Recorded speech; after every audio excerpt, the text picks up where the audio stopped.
You've made it to Chiro Hustle. Sit back and learn from the greatest influencers in the profession. This week's episode is brought to you by Clothes for Chiro, Posture Screen, Chiro Thin, Imaging Services, Zingit Solutions, Chiro Moguls, Rhino Coaching, Local Gold, Dr. Peter Goldman's Zone School of Healing, Go Get Talks, Mahalo Wellness, 5-Star Management, The Goodman Factor, Chiro Health USA, and Fit to Lift. Let's hustle. Hey guys, welcome to episode 125 of the Chiro Hustle podcast. I'm your co-host Luke Millette, and here's your host, Jim Chester. So today we had the opportunity of interviewing Dr. Josh Handt, and if you want to talk to somebody or listen to somebody that's been under a lifetime of chiropractic care and then became a chiropractor, stay tuned. All right, so this is episode 125, and Dr. Josh Handt's with us today. And first question we have for you, Dr. Josh, is tell us your chiropractic story and what influenced you to become a chiropractor. So I don't have one of those crazy stories that, well, first I'll say thank you guys for having me. I'm very grateful to be with this crew, right? Now my brothers in arms here for chiropractic. So thank you so much. My story is not like a traditional chiro story where, you know, I got injured and then I had to see a chiropractor. I'm a second gen chiropractor, but I'm going to keep my story short so we can keep the content important and in direction, in the right direction here. I started out as a marketing major in undergrad. I actually that I was an alpine skier, scholarship racer. Got injured after my first year in a car accident and said, well, if I can't make myself get to the Olympics because I'm injured, what am I going to do? I got to figure something out. My major was leisure resource management initially, right? That meant I could run a ski resort, but I never went to class because I didn't really need to at that point as an athlete. So I transferred and became a marketing major at a school close to my house, my parents' home, commuted, and was getting ready to graduate. And I was interning, at Sony Pictures. Had an awesome office with multiple computers. I realized this is I think this is 99, 2000, right around there, maybe 2001. I don't remember the exact year. And I had like 3 of these huge desktop computer monitors in front of me, looking out, seeing Manhattan. And I'm staring at the computers and outside and going, can I be here in 30 years? Like, this doesn't feel right. And my father always said, listen, you should take a science class. Just take some science classes just in case you want to become a chiropractor. And I took an environmental chemistry class when I was in school in Vermont on the ski team. That was the last class I took. It scared the hell out of me. I was not good at chemistry, and it was kind of gross at the same time. So I realized I need to go take classes if I want to become a chiropractor. So I went back and I took a bio class. And the teacher was so good. Anatomy and physiology class she was so good that I fell in love with the human body. And at that point, you know, without having any other prereqs, I registered for chiropractic school because I'm like, how did I not do this before? But I just wasn't at the right place at the right time. And, you know, I fast forwarded through all of my prereqs after graduating. So I did a little bit longer in school. And I did what every advisor advised me not to do. I took every single science class in 2 summer semesters or 2 summer sessions, which was 40 hours a week of class. And then long story short, 2006 to now, I've been a chiro. So it's been an awesome journey. Yeah, it's a pretty cool story. We always love hearing people's genesis of how they got into chiropractic. I guess one of the questions I'm really interested in is, what was it like growing up in like a chiropractic household? To me, it was normal. And it was kind of crazy that, we'd be in school. My father tells me these stories, but I don't remember telling them, but we'd have friends and we'd be in school and out of school and someone would be sick and they would come over after, playing like, oh, I missed school. And I'd be like, did your dad get you adjusted? But I thought every kid's dad had to be a chiropractor. Like that just made sense for me. Like we were unvaccinated, we played outside. Nothing really bothered us. I ended up cutting my finger open at 2 years old, and I think I had duct tape and bandages holding my hand together, and it still works fully. It's fully functional, but I don't know if there's a chiropractic thing, but it was really cool. I got to grow up with amazing people in the profession going to a seminar called Inner Winners, which still exists today with Dr. Chuck Ribley and his wife, Ruth, the Ribleys, and their whole family and my family helped run this organization, a seminar. We're doing firewalks, like every kid did, right? Firewalks and building US, like in Arizona, where they drop us off at like 12 years old in the desert for 5 or 6 hours and tell us to be with ourselves and just think. And so it was a really, really cool childhood. As I look back, it was really different and odd, but it was a lot of fun. If I did a firewalk as a toddler, it was probably on accident. Exactly. No kidding. I think we all have. So Firewalk, man, you're the first person I've ever talked to talk about this. All right. Tell us a little bit about that and what it does, like as like a mental achievement. Okay. So it's really a neat and interesting thing, because we hear this all the time from greats like Tony Robbins and many others, that your headspace and your mind space is so much bigger than you think. And we use the Firewalk a little different than Tony would. In a sense, we help get people into a state, not get riled up and fired up, but use like missions and goals and things that would drive people. We use meditation and ways to help people break through, if you will. So leading up to this Firewalk is multiple hours of conversation and action and taking steps and getting out of your comfort zone.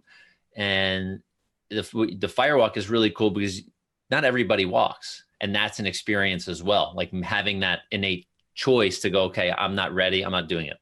And it's really, if you've never done one, it's really wild. This type of way, when you're there and you're just walking a circle, is like you're just keeping the energy. It's this really cool energy. And when you're ready, you just turn and go. Like you just walk. It's about 8 feet long. I've done them up to 60 feet long. If you could picture that, but you just turn and it's like this, you're just taken over by your own energy, like that's beyond you. And you're seeing the other side of the fire, not looking at the problem that's underneath your feet, and you go. And it's pretty powerful. And of course, all the haters say, well, it can't be real. Can't be real. I'm like, well, come out when we're burning it. Try to stand, 20 feet from the thing without getting cooked. It's real. And the coals are hotter. So Kat Sarah says, I never ever want to firewalk, even though I understand the benefits. Hey, it's all a choice. It's all a choice. I do want to do it. So whenever the next one's up and running, I'm all in. And here's something else. I was so afraid. I went to a seminar last year with a group down in Kentucky, and I broke an arrow with my throat. And, we did speak about that. That's really cool. And I was so afraid to do that. Mm-hmm. But as you figure out that your power is your resistance, once you go through that, it changes like your perception, just like you doing ultra runs, hike into the top of mountains. You know, you go through that type of physical challenge. Common things like waking up in the morning in a good mood and going out there and delivering the goods come easy to you. Exactly. And doing these firewalks and these sweat lodges and like I think we spoke about this at the Inner Circle when we were together in BC, that you did the arrow and I did something as a kid. So maybe 13 years old. For those of you who don't know what rebar is the stuff that they reinforce concrete with, right? It's a steel bar. So we had like maybe 6 foot long sections of it. And we put it like right here in this nice soft spot of your throat. Like Jim, you'd be on the other side, you put it in your throat, and we'd go, obviously it'd be a seminar. It's not just do this type of thing, but you're committing to take that step forward, and the bar bends like butter. It is, and you can't unbend it. Like no matter how hard you try, it's so insane. And I did this with my father, I think maybe 13 years old or 14 years old, maybe not even that old. So really cool. I think Jim did that with an arrow. Yeah, he broke the arrow. I didn't break the rebar. I wasn't that strong. well, one of the things also about this whole thing is I really think it's cool when the Chiro like families bring their kids to seminars. I see the kids sometimes kind of like monkeying around in the hallways, and they're probably not too excited to be there. But I saw Donnie Walsh brought his son to Chiro Sushi recently this past weekend, and just to meet him and to be there and have him see all of these amazing people that congregate for one cause is to be in brotherhood and fellowship about chiropractic. It was just really cool to meet his son. Yeah, no, I think that's huge. Families in chiropractic. I mean, your family should be part of your tribe, like should be part of the chiropractic tribe. And I grew up like I think I was 2 weeks old at my first DE. In 1979. And then, I grew up going to that for many years, and then we transitioned up to the Northeast at New Beginnings, and I've been there ever since, going multiple times a year. So it's just being around that energy and those people. And I guess it was subliminal, like hearing these voices talking to me to become a chiropractor from day one. And I know that, next kind of like the part two to part this question is, I know you run a podcast and you've been featured in a lot of media. So let's talk about what makes you unique in the chiropractic world. What makes me unique? And I think this is a very challenging question. I think all of us are very unique. I like to consider myself an introvert. And I like to do a lot of things by myself. I like to be by myself. I don't have a lot of people that I hang out with everywhere. But I think what makes me maybe unique to, I guess, as a chiropractor is, I love being in the moment with a patient, with patients, and delivering adjustments. And I actually absolutely love teaching, but in a very untraditional way. The in-office workshop, but also I really love doing things via media, via social media, YouTube, Facebook, Twitter, all of these things to just keep creating conversations with people that are currently in the practice and making it fun. And then people that are not there yet that might be looking for us and go, wow, that's a really cool place. I'd rather just be there. I don't even know what they're doing yet, but I want to go. So I think that's what makes us or me a little unique in the chiropractic world. And you've also been on what is it, the History Channel? Yeah, the Stan Lee's Superhumans. Yeah. That's pretty unique. Tell us about that a little bit. So that was early in practice, and my office got a phone call. I think I was probably maybe 3 years in practice or 4 years in practice. Get a phone call from a producer of the History Channel. My office manager answers the phone. She's it's probably one of Dr. Josh's friends, like just spoofing him or something. So she normally would hang up on the person. I'm very glad she didn't. So she passed it along to me. I took the call and I'm talking, and they were looking for an expert that dealt with pain. I'm like, well, I'm a chiropractor. I can work with pain. I'm not afraid to say that. And I talked about the technology we used that measured pain at the time. We had a subluxation station. It was really neat. So they came in and they brought this guy, and I didn't tell you guys this pre-show. They brought this guy, and you guys can all look this up on YouTube. Just put my name and Stan Lee Superhumans. But they brought this guy and they can deal with pain. And we use an algometer, and I'm going to hold like a pen, right? So picture, it's got this little point at the end of this algometer, and you put pressure in the spine. And this guy got into his state the way we would for a firewalk, but he got into this state where he can deal with pain. I wasn't going to like pierce his skin or something, but I got on his back with that algometer. I put pressure down, and I almost got my feet off the ground. I realized I'm almost 200 pounds at the time, or very close to, putting pressure into this guy's spine with a big pen cap that's rigid. And you see the numbers going up, and they stop going up. I think the number, I think they have it on the film, I think it's like over 600 PSI, which if I think a normal human, if we hit like 150, we're like, all right, tap out, done. And this guy was, and I'm looking going like, I'm afraid I'm going to break his like skin or his back or a wrist, something. But I was literally right on his spine. And so it was a really wild thing. And they ended up putting like metal barbs through his arm in front of me, through his mouth, like, and no blood coming out, like crazy stuff. But nonetheless, it was a really cool experience. I was telling you guys before, 5 hours of filming, and I got to talk a lot about chiropractic. And I didn't tell you this is really cool. They produced it, and they sent me a link or an email to watch it. And it said, Dr. Josh Handt, pain specialist. So right away, I was ticked off. I was like, "Why you're on History Channel?" I emailed them back. It didn't say chiropractor. And I thought that was the most important piece of the whole segment, that when they show my name, it has to say chiropractor. So they actually changed it. It was, it's History Channel HD at the time. So it goes around the world. So I wanted to make sure that it said chiropractor and realize that we were the people they picked over everybody else. So it was a really cool experience. So do you have any favorite motivational quotes or mantras that you live by every day? As far as, there's a couple, but there's one that I love in the chiropractic world. And I think this is how I live my chiropractic message with people, is you never know how far reaching something you think, say, or do will reach the lives of millions tomorrow. And that's why I have a podcast. That's why I love to, connect with both of you. That's why I love doing things where I can reach more than inside my own four walls of my practice. And another one that I grew up with, I used to read tons and tons and tons of motivation and marketing books and things. Like when I was in high school, I was reading like Rich Dad, Poor Dad. I was going through all of this stuff where kids are reading like novels and, comic books.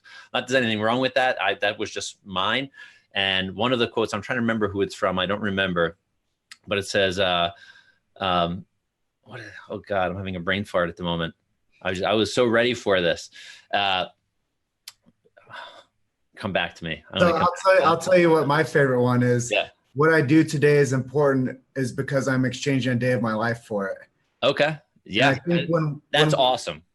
When we reel back in that, we have to realize that you don't get seconds back. Yeah. You don't get a minute back. You can't just say, hey, life, I want a minute back. No. Yeah. Yeah. So here it is. I'm always at the right place at the right time. Abundance is simple and natural to me, and all my needs are constantly met. So that's, right here, right? This is the perfect example. And you're also in demand. Right? Yeah. But that's it. So one of my favorite quotes I just discovered recently is, I don't know if this is the exact quote, but it's along the lines of, anyone who plants a tree knows that they won't be around when it's fully grown. Yeah, that's pretty cool. Yeah. Thinking big. Yeah. Real big. Thinking in the future. Mm-hmm. I probably butchered that quote. I think the other side of that quote is the best time to plant a tree was yesterday. Yeah, totally. Right. It's always, and the best time to do anything is right now. But you can't go backwards and you can't be in the future. So the next question that rolls out is the accomplishment of society with chiropractic. What would we really be able to do with, I know that we're really in kind of dire straits with what people know about what real health is. What would we be able to accomplish if people knew about the cause that you're behind, which is getting the name put onto their name as they're being featured on as a chiropractor? Like, what would it mean if we had more chiropractors featured and more people knew about the beautiful profession of chiropractic? I think the potential 5, 10, 15, 20, 50, 100 years down the road can be huge. The stuff that's going on in our country alone today, where we're the only group that's sticking our head out like into the guillotine almost to get chopped off because we're willing to stand up for what we believe in. I think if people start to find us, more people under care, we start like teaching people, people will really know what it means to have their like human potential unleashed, like truly. I call it like the best biohack in the world because it's not even a hack, but what other thing can you do that turns life on that fast?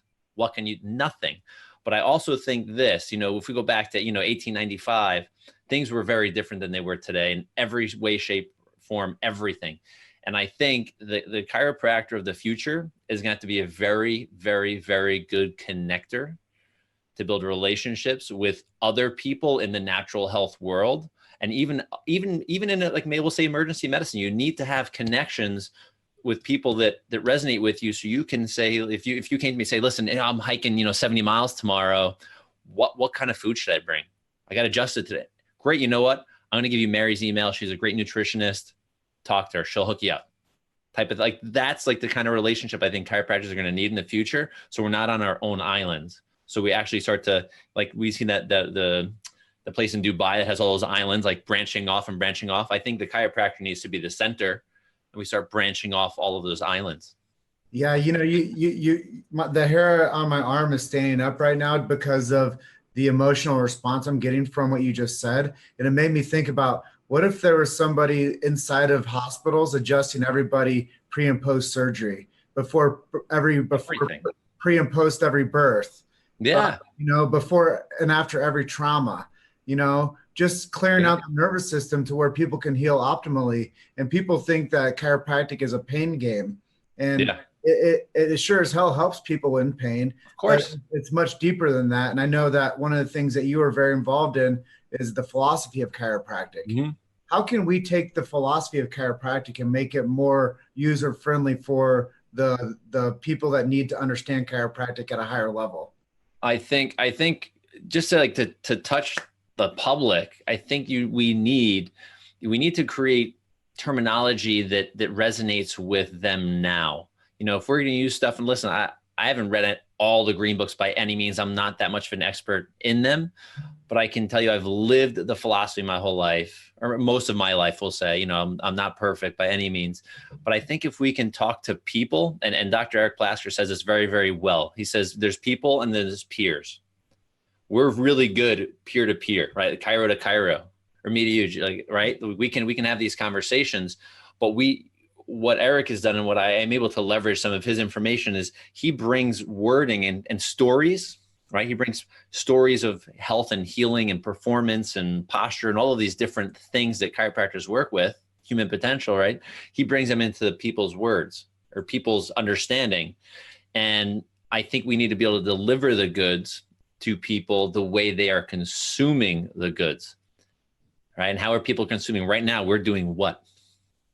We're leveraging media. We're leveraging media. I think chiropractors need to get out of their island, or just maybe float above it a little bit and go, okay, I'm helping this little small community, but how do I start to just like keep branching out a little further? And we have amazing things like social media, all regular media, if you can get on. I know in New York City, it's kind of crazy to even think of that, but we have social media where we can leverage our conversations and communicate with people and bring people in versus like hit them with a stick, say, this is what we do. You know, this is our philosophy. And people are like, what the hell's philosophy? Who gives a crap?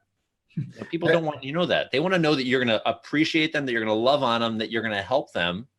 And once they understand that and they become part of your circle, then it's very easy to teach, right? But if you don't let them even break through that barrier, they're never going to find you.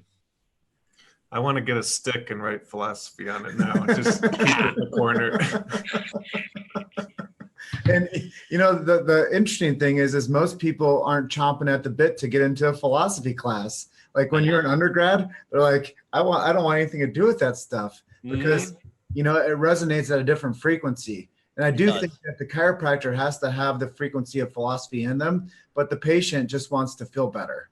True. And they want to know that the chiropractor has their heart in the right place and their hands on the right place. And yeah.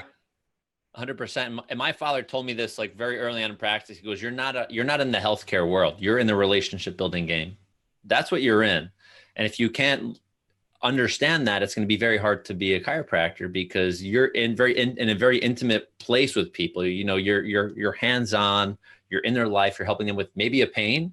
But then if those people learn as these interactions keep happening, then the philosophy is just getting dripped. And, you know, and same thing, Plasker mentioned this thing called titration. You remember this from school? You know what titration is? I don't. So titration, I didn't remember it either. He had to tell me. But titration, picture taking like a beaker, right? In chemistry class, it's clear. It's clear, and you see clear liquid, and you have a dropper with another chemical, and you keep dropping, drop, and you know you may get 99 drops, and it's still going to be clear, but I hit that last drop, and it turns blue, right? So that's the same way I think philosophy gets dripped to people. It can't just be like a hammer to the head or a stick, right? We can't have that because people don't care. That's not like they don't care. But if you constantly keep teaching them and loving on them and teaching them and loving on them, they're gonna buy into their own version of chiropractic philosophy, right? I mean, that's really what it is. Chiropractic is its own philosophy, right? What we do is pretty amazing. So that's what I think. I can go on a rant for a long time, but that's it. You've made it to Chiro Hustle. Sit back and learn from the greatest influencers in the profession. This week's episode is brought to you by Clothes for Chiro, Posture Screen, Chiro Thin, Imaging Services, Zingit Solutions, Chiro Moguls, Rhino Coaching, Local Gold, Dr. Peter Goldman's Zone School of Healing, Go Get Talks, Mahalo Wellness, 5-Star Management, The Goodman Factor, Chiro Health USA, and Fit to Lift. Let's hustle. No, I absolutely agree with everything you're saying there. And it's the same way when people come into the pain cycles, titration. For 25 years, they're completely fine until that one day they blow out a disc. And it was a cumulative effect of the body breaking down over time with the degeneration model that we see at many chiropractic offices. And before you know it, that person's symptom free and they're like, I don't have any problem to go see a chiropractor. Exactly. You just don't know. If they've been to a chiro that doesn't titrate, the philosophy and doesn't need to say, hey, listen, the 33 principles are this, because that's not going to really resonate with probably 98% of the people. You may have like one very heady person like, that's really powerful, but it's not that's not going to happen. And I'm in the profession, bro. And I look over here, I got the 33 principles hanging on my wall. Yeah. And sometimes I can't even make sense of all of that. Even somebody that is deep into the trenches with you and understands chiropractic at such a high degree, making sense of some of those principles. I'm like, I don't know, this is like a foreign language almost. Yeah, I agree. And here's another cool analogy of how to think of bringing people into the circle, right, of chiropractic. And my father would do this with me pretty regularly growing up, and he hasn't done it with me in a while. Maybe I'm doing a better job now with the way I communicate with people. But he put his hand up to my hand, right? We put it up, and he'd say, he goes, put your hand on my hand, and then he would push, and I would resist. Automatically, I would resist, and he goes, "Why are you resisting?" I go, "Because you're pushing." He goes, "Did I ask you to resist?" So it's easier. Once you start pushing something onto someone, people will automatically, innately resist what's happening, even if it's good. It's like we think of that car salesman advertising. It's like, oh, I got to change the channel or whatever it is, right? That used car salesman advertising. Nothing against them, but we're thinking that stuff that you see on local TV. He said, he goes, here, put your hand this way, palm up, and you grab your hand, and you just, it's easier to lead someone than it is to push someone. Lead from the front and have them come with you. And that's where I think leveraging things like this conversation, is very powerful in a chiropractic with a chiropractic message, right? If this is going to people, it's very powerful. Amen. So let's talk marketing a little bit. How do you market yourself? How do you get yourself out into your community? I know you do a lot of YouTube, and you were on the History Channel. What other news do you use to market yourself? So we actually, New York City is a very unique and very interesting market. I love, when I first started in practice, I started in the summer. So I graduated, you ready? So the date I got my diploma, September 18th, 2006, right? Very cool day, right? So before I got my diploma, I went to my first event, like a street fair, which was in the summer. In New York City, they only have realized communities. So I was able to do a bunch of them in the summer. We get a lot of travelers, but then, so we took care of a lot of people initially for a couple of days, but they were on vacation. So I love that interaction. It was draining for me, but I absolutely loved it because we can turn people they can get that initial It was more like a get to know us type of event. Hey, listen, we're in the community, blah, blah, blah, blah. I love doing that, but they're actually shrinking and shrinking and shrinking. And this year, some of the biggest festivals that we had on the Upper West Side of Manhattan are not there anymore. They can't afford to run the festivals. It's that expensive and that crazy.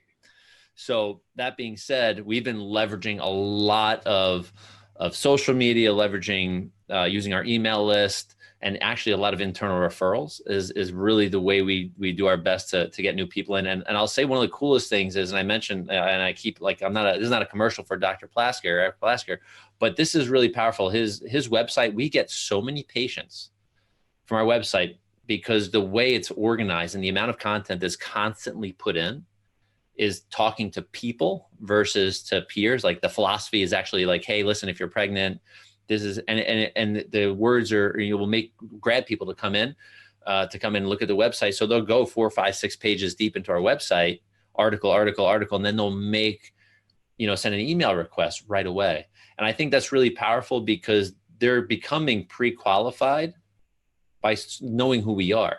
And on our site, we have videos, and on our site, we have all of that stuff.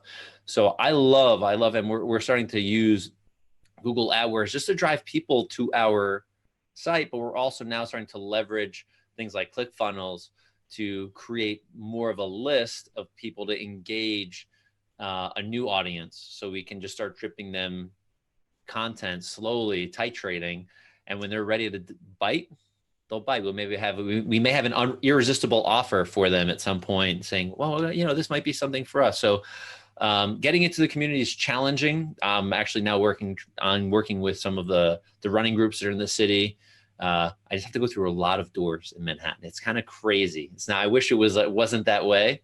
Like the rest of the country, I'd imagine, like I can walk to a small business and walk in and possibly meet the owner that day. But I can't do that in the city.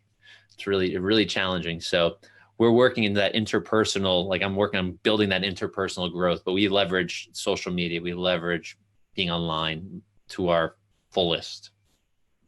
So you mentioned September 18th. On the topic of coincidental numbers, next month I turned 33. Very safe. Boom. Do chiropractors do anything special when they turn 33? I don't know. Did I do anything special? I don't know. I turned 40 in a few days. Well, a few days in a few weeks. So I don't know. But you should go do something. Go get adjusted. Get adjusted, right? And then go have fun, man. Chiropractors, if you've been to chiropractic events, chiropractors enjoy life and love having fun. So that's what I would do. Just go have fun. Do what you love to do. No, don't care what anybody else says, right? It'll be the day after Mile High.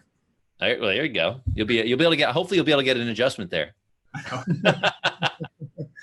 Well, it's always fun to talk about, the resonance of what we do and who we do it for and how we get to where we are.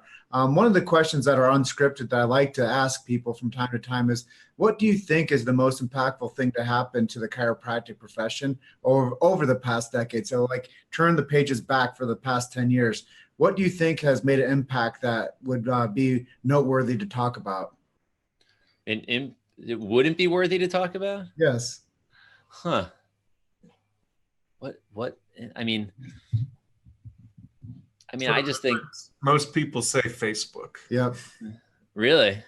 For marketing.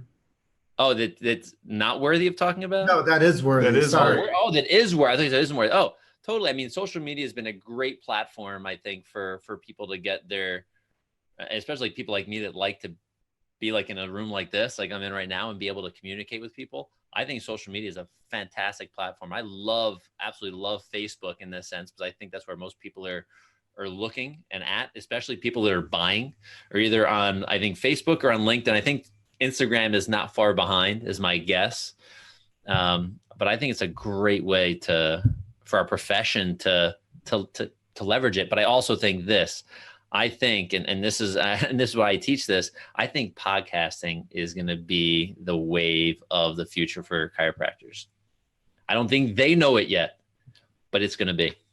Absolutely. And that's why when I saw Dr. Ed Osborne creating the Chiropractic Philanthropist, what you're featured on, I was like, holy smokes, this is something that most people aren't really tapped into, that a lot of people are paying attention to, and continuously grows by massive numbers each continuous year. Yeah, exactly. And I think chiros can learn ways to leverage social media, then that can grow into podcasting and vice versa. And it's a powerful tool. So let's talk about you personally for a little bit. Uh-oh. What are some podcasts you listen to? What are some books you're in the middle of reading? And what do you do for fun? What are your hobbies? Oh, I'll go hobbies. How can I do hobbies first? Yes. Sure. So I'm a weird guy. The unweird part is I love hanging out with my wife. I love in the summer we have a boat, so I love just being with her and just relaxing. We'll anchor off in the Hudson River, and I'll read a book. We'll have a couple of cocktails if we want. We just relax. We'll go for a swim. Love that. I love the relaxation portion. The crazy portion of my life is I got into endurance running just over 2 years ago. And I went from, the longest I'd ever ran was maybe a 15K, which is like 9 miles, maybe a little, I'm lying, maybe like 12 or 13 miles. And I ran a trail marathon, which is insane, which would be right up your alley, Jim. Just the crazy amount of elevation change. I did that. And then the following year, I'm like, my wife's like, you're not doing another one again, are you? I'm like, no. I registered for a 50K, which was 32 miles. And then I did a 50-mile overnight Go Ruck, which is like a military style event, which is overnight in Manhattan. And I just registered for a 100-mile run, which is scaring the hell out of me. But so now, like, to give you an idea, running, I ran 7 miles or 6 point whatever miles to the gym this morning, worked out for an hour, and ran different route, ran 4 miles home. You know, Well, I love what you're saying, Dr. Josh, because so many times people limit themselves from becoming excellent at something and they really hide behind I'm busy. And I would have to assume that you're a pretty damn busy guy. most of the time. Actually, I want to be productive versus busy, because I can be busy. But you have a very itinerant based life. Mostly. I still need work. I'm probably not the only one, but I definitely need work on it. But I can tell you that, yes, if my mornings are pretty regimented. Even the days I go into my practice, they're pretty regimented in the morning, because I think that's what just, I study successful people, and they all have regimented mornings. So why not try to mirror that in my version of it, right? So let me get to the books. So my new favorite book that I listen to books and read books. So the one that I'm actually listening to a second time at this point, is called Can't Hurt Me by David Goggins. If you haven't heard of that, it's a pretty powerful book. You may actually start running. No, you're not going to start running after, but it makes you think about human potential. I think chiros should listen to and read and things that are going to help them with their physical, chemical, emotional parts of their life, and then also marketing and business, right? So the couple books I've listened to this year, well, a bunch, I think I'm at like 16 books this year so far. But Never Split the Difference is an amazing book on just conversation and negotiating and talking to people. There's one called Deep Work, which talks about doing focus work, like we mentioned, like setting itineraries and time, say, listen, I'm going to hustle and get this done now. Like everything else, your phone goes on silent, everything goes down, and you go, unless you need your phone for that portion of work. But that's that's a fantastic book. And building a story brand. Actually, Donnie Walsh initially, speaking of him, he actually recommended the book when we were out in BC maybe a year ago. Got that. That's a great book. But I think all chiros really need to study like things like that are going to help their physical body, right? Like I think chiropractors really, and I beg you, chiros, I want our profession to be around, and there's too many great chiros that have died for stupid reasons, and a lot of them health related, that could probably have been avoided. So I think taking control of your health and getting adjusted is important. If you're not doing that, then we gotta fix that big time. But getting adjusted, eat well most of the time. Listen, I know you like to party. We all have fun as chiros, but you need to take care of your health, like first and foremost, because how can you give from like they say, how can you give from an empty cup? If you're sick, how can you give from a sick body? A diseased body? I think that we need our physical, chemical, emotional health to be very here, like way up as chiropractors. We can't be here and then our patients are here and then we want to bring them here. How does that even work? Doesn't. Right. So I think chiros, reading and studying and learning. So you talk about that. That's where I think it's really, really powerful that we engage in those types of learning. And I think you can push yourself a lot harder than you think. A lot harder. Podcast. You want to open a couple podcasts in that realm that I do enjoy. As far as inspirational ones, the School of Greatness is usually pretty good with Lewis Howes. I do like to get nerdy and learn some of those nutritional chemistry, funky things. I'll listen to Ben Greenfield. I'll listen to Dave Asprey. But I'm not a super nerd, but I like to learn from those guys because they're really, really smart. But I was also given a couple. I haven't jumped in yet, but there's one by Robert Kiyosaki, I believe, the guy who wrote Rich Dad Poor Dad. I think he has a show. I haven't dove into that yet, but I think that's great because creating health and wealth is important because the more you can give, I think our profession can use every ounce of giving it can get so we can stay around. I think that's powerful too.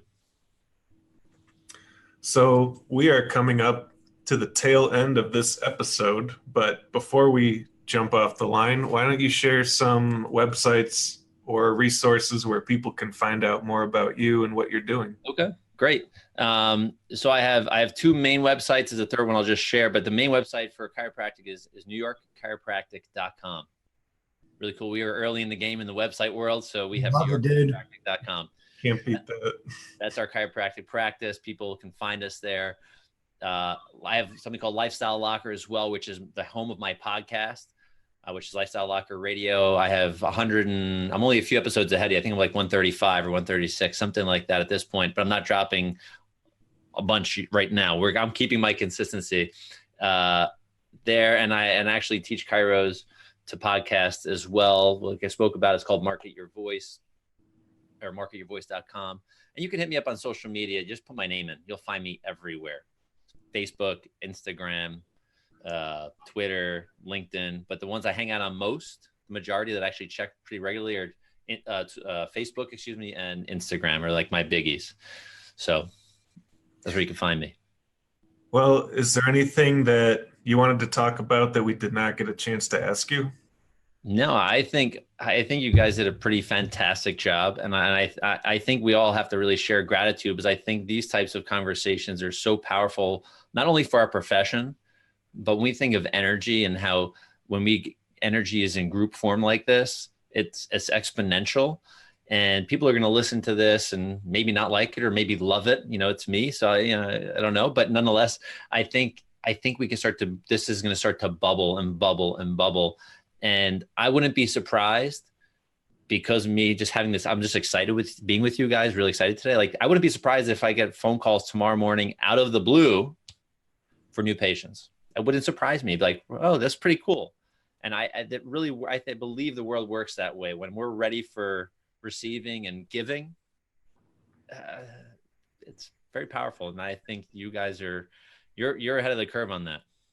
Well, thank you so much for everything you said today and for being our guest. And, the frequency is right. And, you came into our life at the perfect time. And us seeing each other up there in Vancouver Island, right up there with Ed Osborne, the Inner Circle Mastermind group, there was so much beautiful connection that happened up there. But I had to get out of my own way, and I had to say, I need a coach. And I think that the reason that we're connected now is because I got out of my own headspace, and I said, you know what? I need to be a part of a group bigger than myself. Yeah. And Ed has been an amazing leader for me. And I know that without him, we wouldn't be together. So I just want to say a big thank of gratitude. Yeah. Thanks of gratitude to Dr. Ed Osborne Dr. Ed, for bringing us all together. Yeah. And there's nothing greater than a brotherhood of mastermind and having sisterhood of mastermind and fellowship. So I wanted to end the segment talking a little bit about being in the inner circle with you and so many world influencers. And, we're just honored to be able to host amazing talent like yourself and to share your story. I appreciate it. So thank you, Ed Osborne, and thank you, Josh, for coming on the show today. Appreciate you both. This has been a lot of fun. Excited. All right. Well, we want you to have a great rest of your day and keep hustling, brother. Thanks, bro. See you soon. Brothers. Later. Thanks for listening to Chiro Hustle. Don't forget to subscribe and check back next week to continue hustling.